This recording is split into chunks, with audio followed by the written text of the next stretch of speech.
Alright, booking update tayo mga sir. May nakuha tayong booking dito sa Francisco Homes.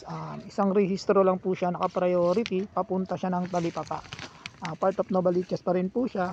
Kagandahan nito, pumayag naman si client na sabayan na. Tara mga sir. Pag wala, rolling naman tayo habang naghihintay ng kasabay. Sige sir, salamat po. Booking update po tayo. May nakuha tayong booking.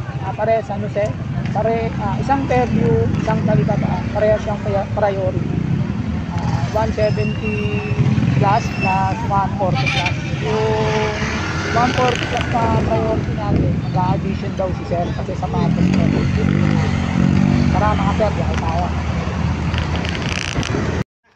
Alright mga sir, na-deliver na natin yung isa nating drop-off dito sa may Fairview. 138 lang yung shipping fee ni sir, pero ang binigay niya sa atin is 170. Naka-priority booking siya.